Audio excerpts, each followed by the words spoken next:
Welcome back, yo, to episode 47, part 6 of Being Soft with Yourself.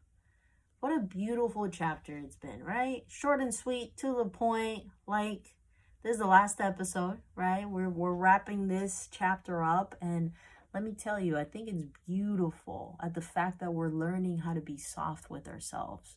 Because it's tough, especially when you haven't been portrayed that, especially when your parents were on top of you about not making mistakes and just like, or if you did, ooh, it felt like it was the last day on earth type of thing.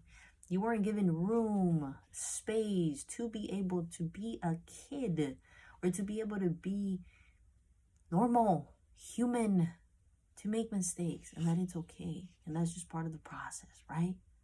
So I hope that this has helped you guys out, right?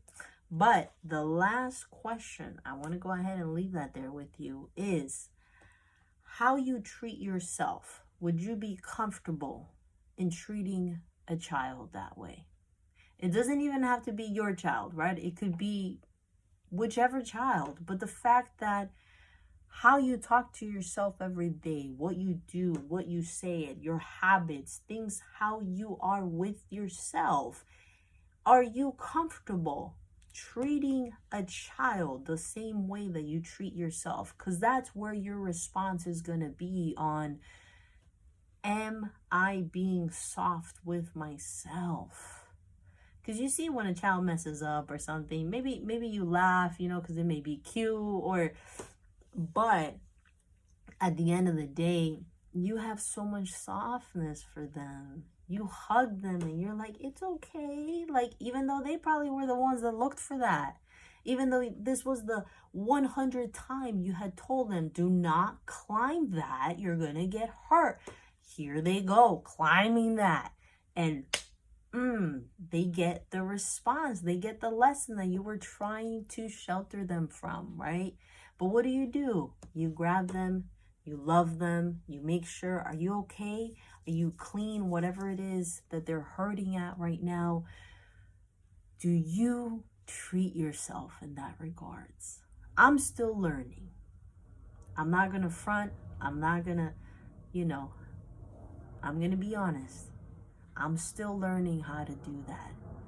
And it's a beautiful process to be able to do that because honestly, we spend so much time of our lives being soft and kind to other people, but we don't really do that for ourselves when we ourselves need that just as much as everybody else does.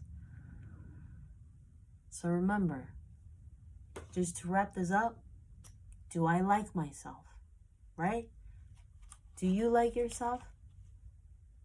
You got to answer that. Was I shown conditional or unconditional love? Was it portrayed to me that way? And again, it's not bashing any parents. You guys are doing great. You do your best. And that's all someone could ask for. But at the end of the day, you're humans and you're going to be making mistakes too. So that's all right.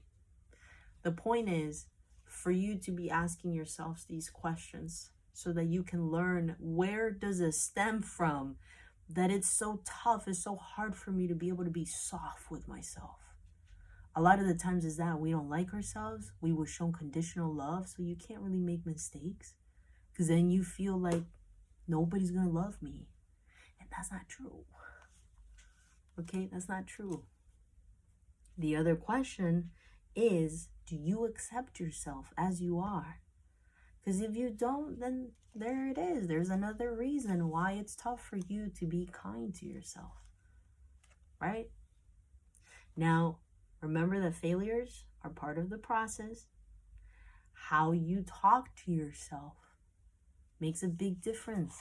And a lot of the times, what helps out a lot, at least for me, is, am I comfortable talking to a child like this?